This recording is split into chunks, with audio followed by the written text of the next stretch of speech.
Hi everybody, it's Christina from Adventures in Polishland, and today I have the Shorty September tag to share with you. I was tagged by Kelly over at Books I'm Not Reading. I love that username, by the way. I think it's so funny. I will leave a link to her video as well as the original tag video in the description box. I am a little late to doing this tag, but I still wanted to get it out there, so I'm going to do that today. Here are the 6 prompts, and I will answer them in turn.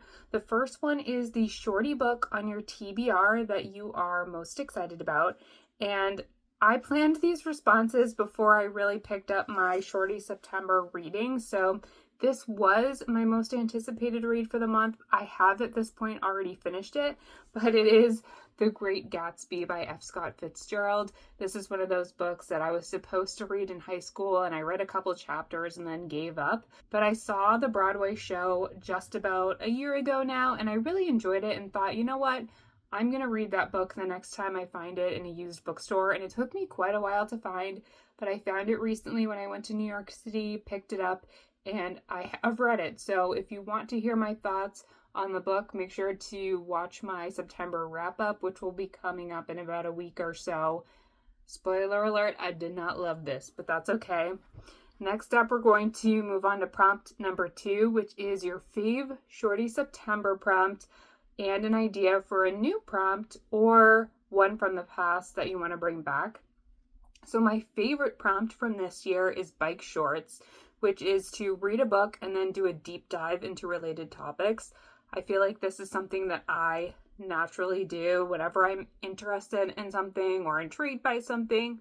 I'll hop on Google, hop on Wikipedia, and then fall down a rabbit hole in learning more. And once we get to my wrap up, as I've already alluded to, I have done this already this month. There were some books that introduced topics that were new to me, and I found myself learning more, which is something that I really love about fiction. Even though it is a fictional story with made-up characters, made-up places sometimes, you can still learn so much about history and about our real world through the fiction reading that we do. As for the topic that I would come up with myself, I'm not sure if this has been done in the past because this is the first year that I heard about and am participating in Shorty September, but I would certainly do thrifted shorts, which would be to buy and read a book that is secondhand, because I love going used book shopping. Going to used bookstores is one of my favorite things to do, even if it's not just a bookstore, but a thrift store or an antique store that sells books as well. I absolutely love going through and seeing what I find. I have found so many unique books just by browsing and picking up things that look interesting from the cover or a quick browse at the synopsis. So that would certainly be my pick. Prompt number 3 is your fave Shorty book of all time or a fave from a past Shorty September. So I'm going to share with you my favorite book. My favorite book happens to be a Shorty, and you're going to laugh because I don't have it in Shorty form. I have it in this giant tome, but my favorite book is The Giver by Lois Lowry, and I do own it in this bind-up edition of all 4 books in the Giver quartet. But The Giver itself, I think, is just over 200 pages. So it is, in my opinion, a Shorty. Let's see here how long it actually is. Okay, so in my edition of this bind-up, The Giver is only 165 pages, so it definitely qualifies as a Shorty.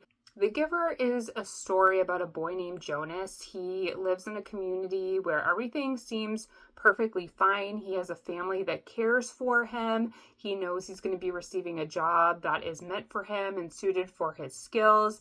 And when he receives that job, he gets the job of the receiver. And so he meets this older gentleman in the community called the Giver, and the Giver gives to him all of the memories that he has been holding for the town. And you learn in this book what those memories are and why Jonas's town seems perfect but really is not. And what I admire most about the Giver Quartet as a whole is that each book deals with human nature and then tries to find a way to get to civil society. But in each of the 4 novels, none of the governments or communities that they set up are perfect, and they all have their own flaws. For someone like myself who has a more Hobbesian view of human nature. I think this series really encapsulates how no matter what we do as human people, nothing will ever be perfect. There will always be flaws. There will always be challenges. There will always be some sort of injustice. And this series really encapsulates that, but still shows how we can have so much hope. We can care for one another. And even though things may not be ideal, they can still be good.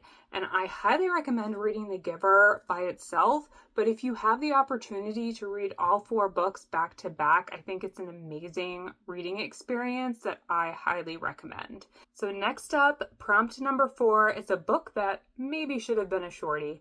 And I actually think I have a reverse answer to this question. So there is a series that I read. It was very popular on BookTube during the 2010s, and it was a trilogy. And each book, I think, arguably is a shorty.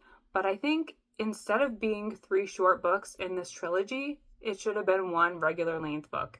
And that series is the Selection series by Kira Cass. This is a YA dystopian series that had Bachelor vibes, like the reality TV show The Bachelor.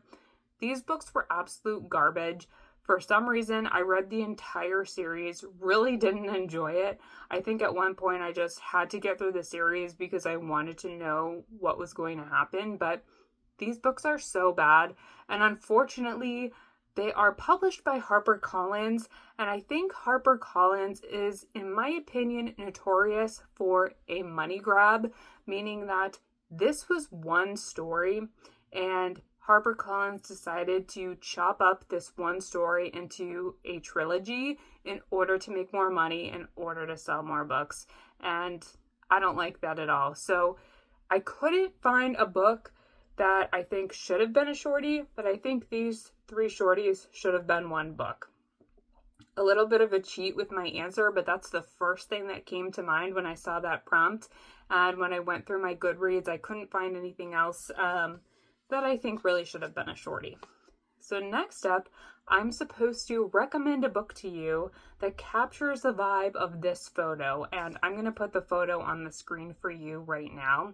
And I'm going to start out by sharing a book that's not a shorty, but it's what I first thought of when I saw this photo. So I wanted to share it anyway. And it's Amy and Roger's epic Detour by Morgan Matson. This is a YA contemporary novel about a girl and a boy, teenagers, who go on a road trip and they stop at all these fun places along the way.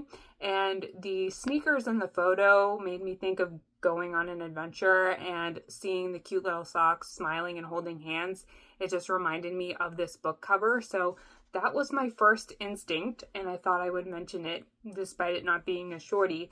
But the shorty I am going to mention for you is Several People Are Typing by Kasulke.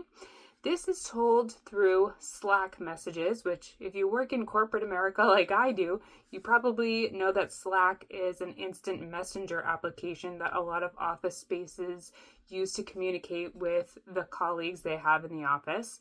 But this book is told entirely through Slack messages, plus it's short, so you can read it really quickly. And our main character gets stuck in the Slack application, like he physically gets stuck in this computer application, but none of his colleagues believe him. They all think that he's coming up with this excuse to try to get more work from home time. So it's comedic, but I think it's also a commentary on the corporate workplace culture here in the capitalistic United States that we live in, where people want you to be so sucked into your work that you become fully consumed by it, which is not an opinion that I hold, but I think this book does a great job at balancing that with a more comedic storyline that has a sci-fi twist, obviously, as well. So I do recommend that if you are looking for a unique book to read, especially if you like books told through letters or books that have sort of a multimedia sci-fi twist to them. And then finally, prompt number 6 is to tag someone. So I am only going to tag one person because we are at the end of the month, but I'm going to tag Greg from Supposedly Fun because he posted about Shorty September on Instagram, and that's how I learned about this event. And I have had so much fun reading short books this month. I originally didn't have any short books on my TBR, but I went on vacation, found a bunch of short books, and I've had the best time reading them over the past couple of weeks. So I'm excited to share my thoughts on all of them with you. And I have also enjoyed meeting some new booktubers that I haven't heard of before through this event. I've been watching some vlogs and some wrap-ups, and it's been a lot of fun. I will see you soon with my September wrap-up, and I hope you're having great fun reading books for Shorty September. Bye.